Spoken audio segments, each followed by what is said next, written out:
Hi, I'm Lacey. I'm an undergraduate psychology student. I'm a philosopher, philanthropist, humanitarian, life, health, and wellness coach, drug abuse prevention advocate, mental health advocate, suicide prevention advocate, entrepreneur. Today, in this slide, I want to talk to you a little bit about perspectives. How we see the world, how we interpret others' words and actions, and how misunderstandings often arise from not taking the time to consider someone else's point of view. A lot of times when we're having conflicts, it stems from the lack of understanding.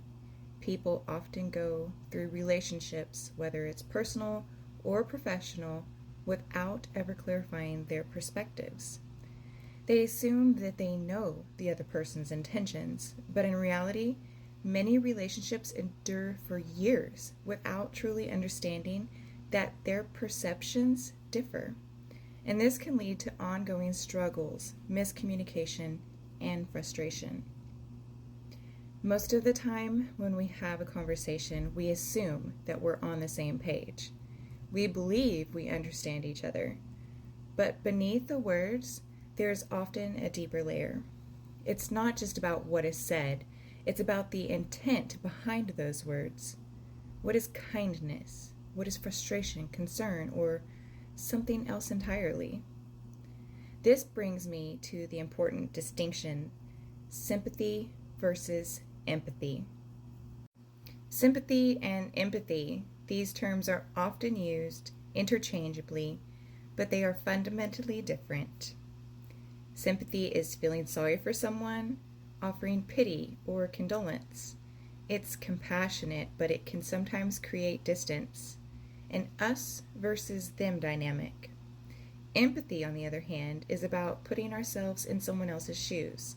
It's a conscious effort to understand their feelings, their perspective, and their experience. The key to true empathy is setting aside our assumptions, judgments, and ego. It requires deep listening, imagining ourselves in their situation, and acknowledging their experience as valid, even if it differs from ours.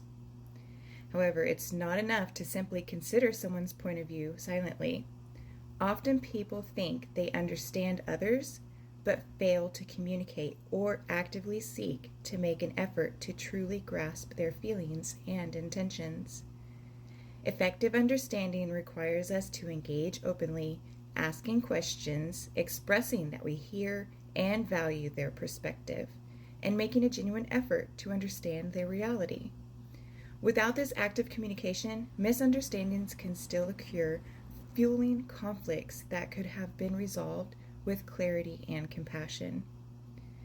When we take the time to communicate our understanding and seek clarity, we create space for empathy to flourish. We move beyond superficial interactions to genuine understanding, which is the foundation for healthier, more respectful relationships. In essence, altogether, cultivating awareness of perspectives and practicing active communication are essential. They help us to reduce conflicts, deepen our connections, and foster a world rooted in understanding and compassion. When working with people, it's important to understand that understanding perspectives is a vital skill that requires patience, empathy, and genuine effort. It's more than just hearing words. It's about actively seeking to see the world through someone else's eyes and communicating that understanding back to them. So next time, before jumping to a conclusion or reacting, take a moment to ask yourself, what might their experience be? What are they really trying to communicate? And most importantly, am I truly listening and making an effort to understand? By doing this, we can foster deeper connections, reduce conflicts, and create a more compassionate world. One conversation at a time, because understanding others, we not only grow ourselves, but we also build a more empathetic and harmonious community. Thank you for listening.